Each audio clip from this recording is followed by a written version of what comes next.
Sons da Terra.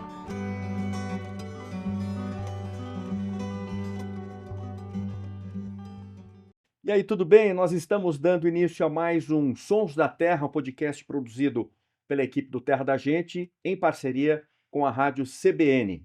E aqui no estúdio estou com a minha colega repórter Ananda Porto. Tudo bem, Ananda? Tudo bem, Tamura? É sempre bom estar aqui com vocês. Maravilha. E com uma convidada especial também, a Lina Almeida, que é bióloga e está fazendo pós-doutorado na Unicamp. Muito obrigado pela sua vinda e seja bem-vinda aqui. Obrigada pelo convite. Ô, Lina, você é especialista em aranha, né? E a Isso. gente gostaria de entender um pouquinho a sua história, né? O que te motivou lá na juventude, né, a estudar enfim, e progredir nos estudos, nas pesquisas em relação aos aracnídeos. Então, eu coletei a minha primeira aranha, eu tinha 12 anos de idade, para uma coleção da escola. Era, vamos fazer uma coleção de insetos e aracnídeos. Vou coletar uns aracnídeos. Viam as aranhinhas lá no meu quintal. Elas tinham aquela teia bem redondinha, até orbicular, né? Super perfeitinha, a aranha ali no meio, com aqueles raiozinhos prateados. E aquilo foi muito, me chamou muita atenção. E eu coletei, fiz aquela coleção e os anos passaram. Eu sempre achei que eu queria ser cientista.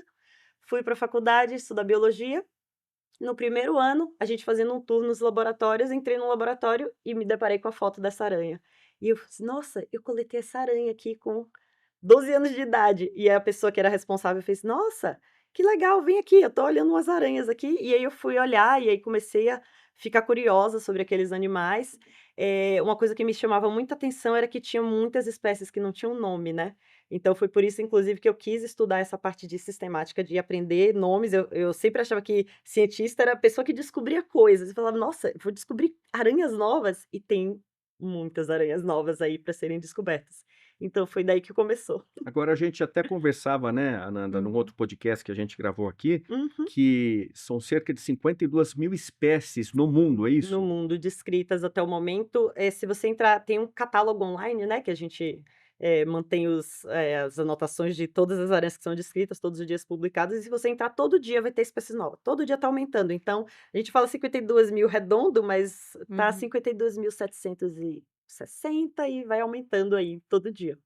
E aí eu queria que você contasse, né, é nítido a gente ver você falando com tanto prazer, com tanto gosto, né, essa admiração pelas aranhas. Queria que você falasse, assim, a partir do momento que você se identificou de fato com essa paixão, o que que você foi estudar, né? São questões Uhum, muito específicas, né. Hoje uhum. a gente vê aranha tá sempre em todos os lugares, em área urbana, e na floresta, dentro de casa, no quintal, mas o estudo da aranha, como que ele é feito e que parte que você foi estudar? O que Uhum. exatamente das aranhas você foi estudar? Eu comecei estudando aranhas urbanas, era uma curiosidade de saber, porque a Salvador, a cidade teve um crescimento, né, da parte mais antiga, e aí ela foi crescendo, expandindo, e a gente queria saber como que estavam as aranhas nessas regiões. Você morou em Então, Salvador, né? eu sou baiana, então lá a gente fez esse mapeamento, né, de que aranhas estavam nos bairros mais antigos, que aranhas estavam nos bairros mais recentes. E aí a gente viu que tinha muitas aranhas que elas estavam colonizando mesmo das áreas de mata e indo morar nas cidades. E nesses bairros mais antigos você tinha algumas espécies que eram, animais que hoje em dia eles só vivem em casas, assim, que são até difíceis de você saber de onde eles vieram, porque, são animais bem, sinantrópicos, que a gente chama, né, bem Uhum. associados ao ambiente urbano. Aí comecei com isso aí, depois eu fui para a parte de sistemática, que era para identificar as espécies, que era uma coisa que eu sempre tive curiosidade, porque como são 52 mil Uhum. espécies, Tem muita coisa, né. muitos aracnólogos, inclusive aracnólogos que estudam aranhas há muito tempo, não conseguem nem identificar. Então, tem muitas pessoas que são especialistas em determinados grupos, e aí você acaba, mandando Faz o quê? animais Identificação para e põe o identificar. nome, é isso? Acaba. Dizer que espécie é aquela ali exatamente.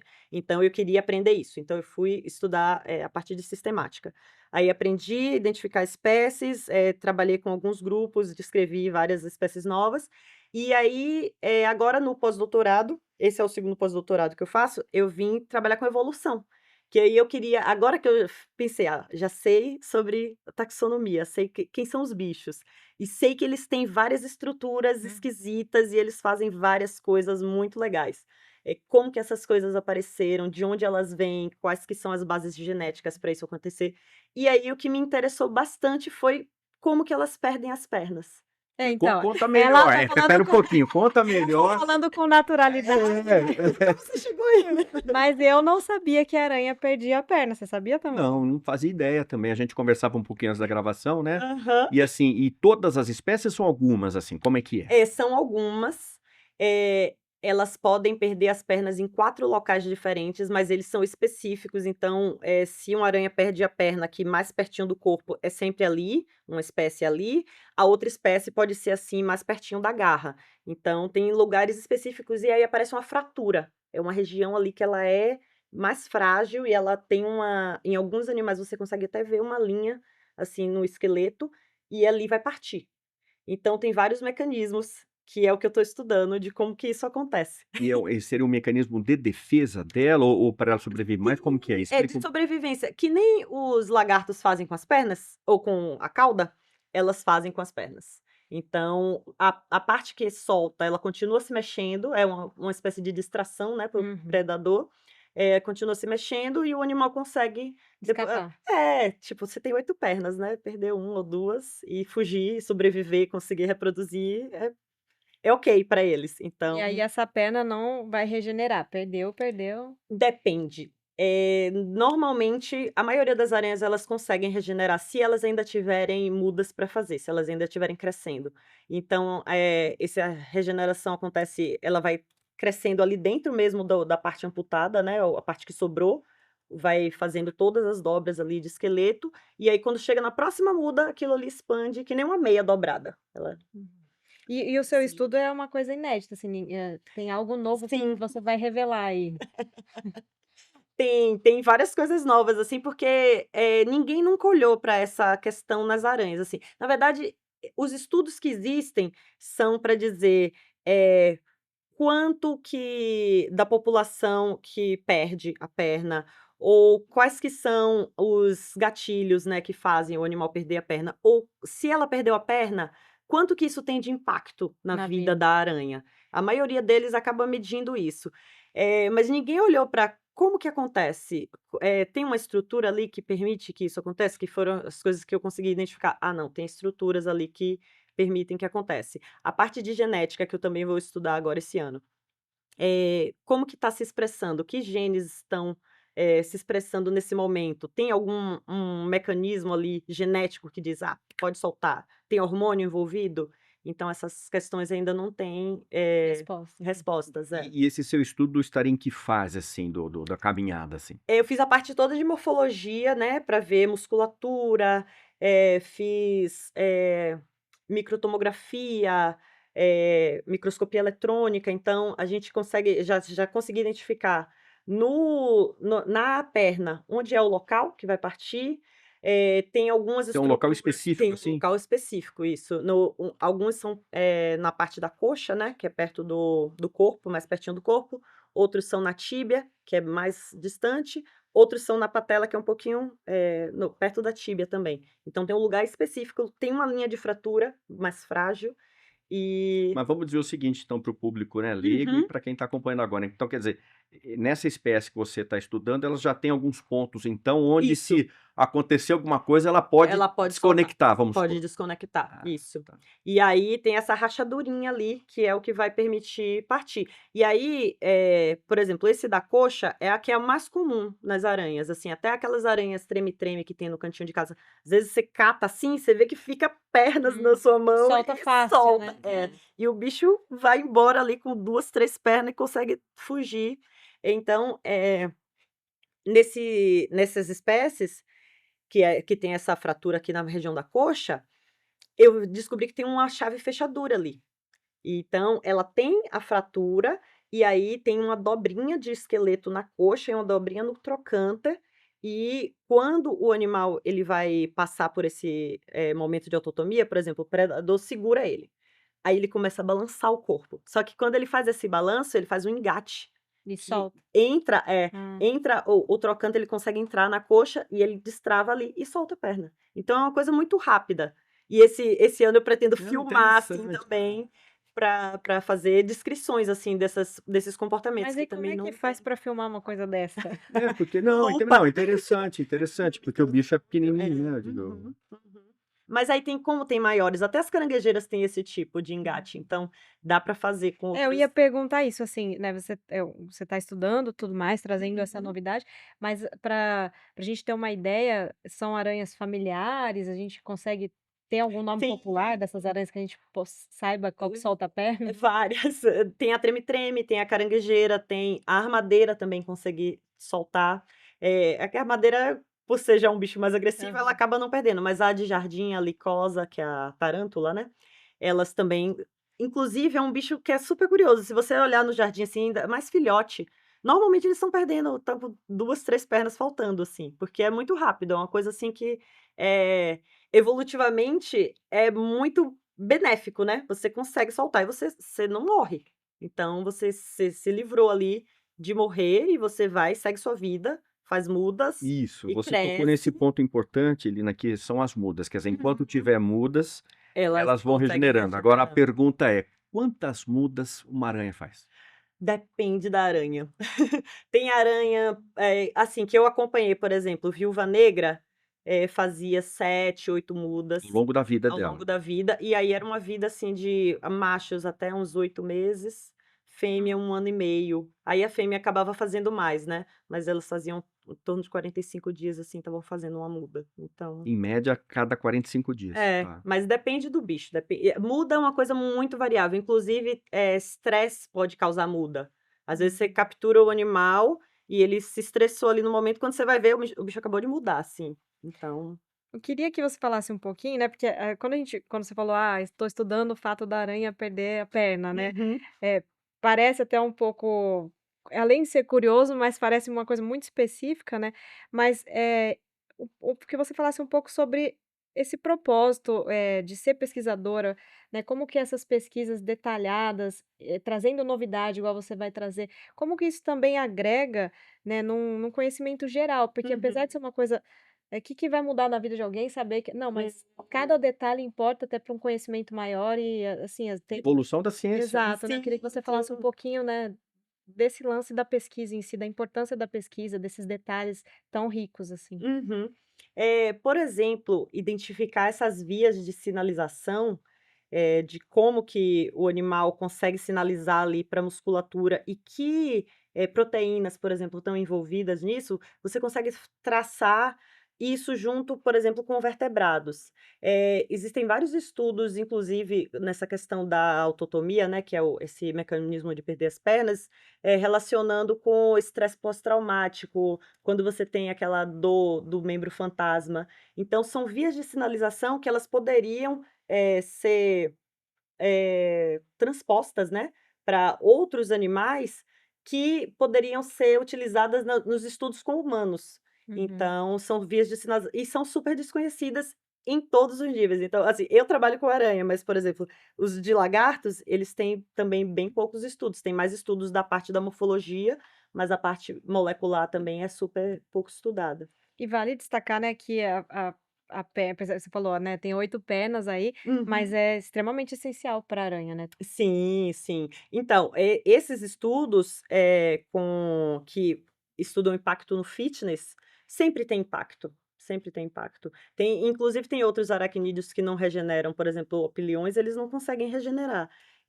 E aí os machos têm cuidado parental. Então, tudo isso impacta ali, porque o animal, ele já vai ficar com uma locomoção mais debilitada, aí ele não vai conseguir capturar a presa tão bem. Então, assim, é uma sobrevivência que ela tem um custo, Uhum. tem um custo alto, mas ainda assim ele está sendo mantido, né. Então, certamente, evolutivamente, ele está sendo selecionado porque está trazendo algum benefício para o animal, mesmo que ele não esteja na, plena capacidade, né, de viver. E como que surgiu essa ideia, assim, de você desenvolver esse tema agora nesse pós-doc, assim? Existe pós essa ideia era velha. Eu tive essa ideia antes do meu primeiro filho nascer, né, e aí eu tive aquela pausa de maternidade, e, era um trabalho que eu ia desenvolver na Alemanha, inclusive, mas aí não deu certo, e aí o filho nasceu, e aí eu fiquei aquela pausa, 2 filhos, voltei agora.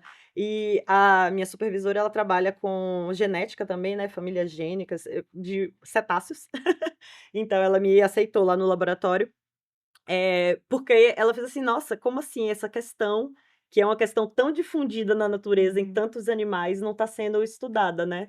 Não tem ninguém olhando para isso. Então, tem alguns grupos com estrela do mar, que é um outro bicho também que faz Hum. autotomia, elas perdem braços assim e regeneram. E sempre o estudo da autotomia ele teve atrelado com essa questão da regeneração. Então as pessoas dizem, perdeu, mas e aí, regenera? Ah, Então, essa é a grande questão, né? sempre vinha assim, tipo, era o primo pobre, né? Aham.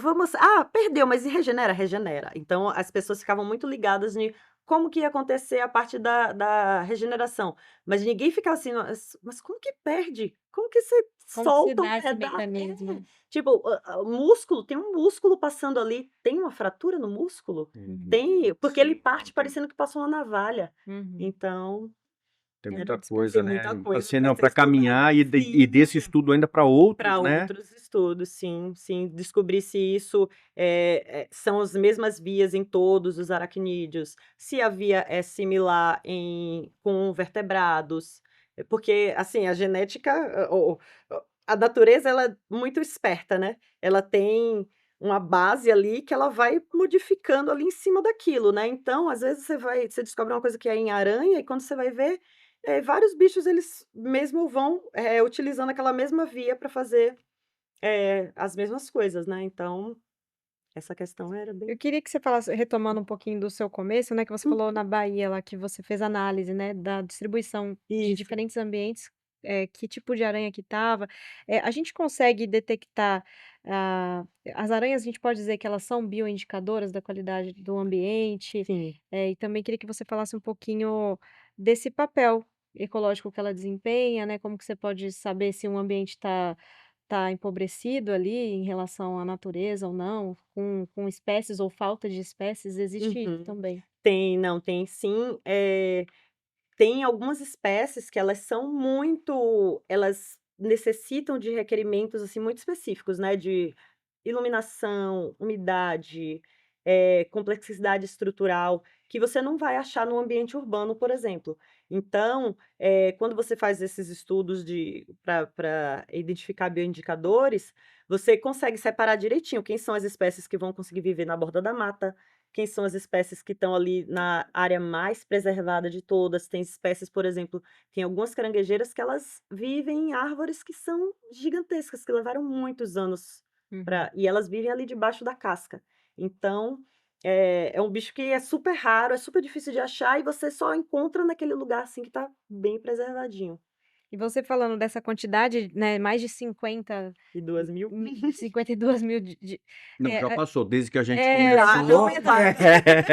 mas, tem uma porcentagem, saberia dizer, assim, quanto por cento ou mais ou menos uma estimativa de quais estão ameaçadas? São animais que sofrem impacto, por exemplo, com, mudança climática ou com mudança do ambiente mesmo de mata secundária, enfim, tem essa estimativa também? Olha, eu não saberia te dizer dessa estimativa de quanto que está ameaçado, mas tem bastante. Assim, toda vez que tem a redição da lista, né, da fauna ameaçada brasileira, sempre a gente está aumentando ali por questões de habitat, Uhum. porque, tem muitas, como elas têm esses habitats muito específicos, né, então, tipo, alguns animais de mata atlântica, eles acabam entrando na lista por essas questões, mas, não tem muito estudo também, né. Uhum. Então, até a questão da autotomia, por exemplo, caranguejo faz. E aí tem novos estudos agora que eles comparam, aumento de temperatura ou Hum. presença de metais pesados com a taxa de autotomia na população. E isso Ok, tudo influencia. Uhum. tá. Então, Então também se acontece isso com caranguejo, pode ser que aconteça pode também com ser as que aranhas. aconteça também com as aranhas, sim. O ambiente que ela tá faz toda a Sim, tá diferença, né. fazendo toda a diferença. Uhum. Agora, ô Lina, a gente até comentou, né, em outro podcast aqui, que a aranha, às vezes, ela fica meio aliada, né, a um bicho, né, peçonhento, veneno, né? Mas eu Aham. queria que você destacasse um pouquinho a questão da importância dela ambiental, né? Por que Uhum. que é importante, é legal a gente ter as aranhas aí, enfim, na cidade também, porque, né, nós invadimos a área delas, Sim. né? Por que que é importante tê-las? As aranhas elas estão ali controlando, né, populações de insetos, outros invertebrados, às vezes até pequenos mamíferos, né? Dependendo da área que você tá num sítio, por exemplo, as caranguejeiras, elas estão certamente ali controlando populações de roedores. Então, elas têm esse papel muito importante de manter o equilíbrio ecológico, né? Elas são predadores de topo, né? Ali na cadeia micro, elas são o topo dos predadores.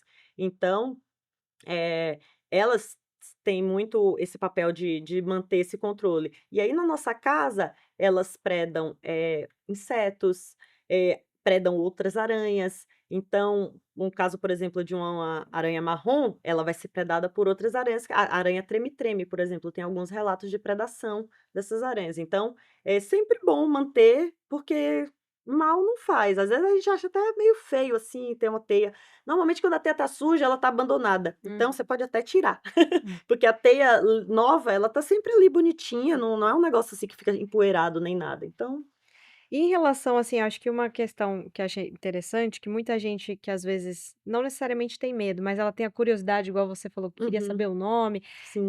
existem muitos nomes científicos. Existe algum meio para que a pessoa hoje possa, talvez, tirar uma foto, identificar a aranha, ou tem algum grupo de pesquisa, A alguma ciência forma cidadã, né?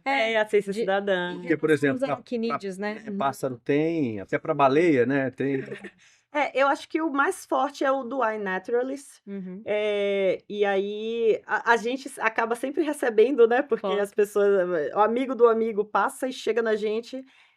O Google Lens também, se você tira uma foto, Ele ajuda. ele consegue chegar mais ou menos num nome razoável. Uhum. Então, assim, o nome certinho, você É precisa olhar, difícil. você precisa olhar a aranha na Tem que lupa, ser porque pesquisador a para maioria confirmar. Porque são. que a gente usa muito a genitália para identificar, né. Uhum. Então, tem bichos que são muito característicos, assim, de padrão de cor, assim, mas a maioria aranha marrom.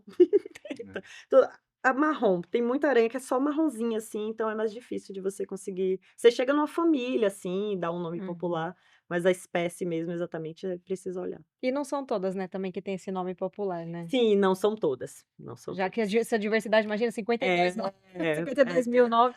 Tem pesquisadores, inclusive, que eles gostam de, quando eles propõem o nome da espécie, eles propõem um nome popular, assim, que eu acho legal, porque você falou assim, tem gente que vai querer saber. Uhum. Então, Que legal. Mais alguma questão, Ana? Não, eu dou desejando sorte aí para filmagem dessa Sim, vai ruptura ser do muito do legal. Não, desligamento não, da muito perna legal, aí, muito porque legal. é um desafio, Bela né? pesquisa, bela pesquisa. obrigada. Ô, Lina, então a gente agradece demais, né, a Lina Almeida, que é bióloga e está fazendo pós-doutorado na Unicamp. Muito obrigado por você poder vir aqui, compartilhar seus conhecimentos, né? A gente sempre aprende, né? Sim. E muito com vocês. E a gente espera, né, futuramente poder divulgar a conclusão do teu trabalho. Tá bom, Tá obrigada. joia? Muito obrigado, Obrigada viu? pelo convite. Tchau, tchau, gente. Até mais. Tchau, até mais. Sons da Terra.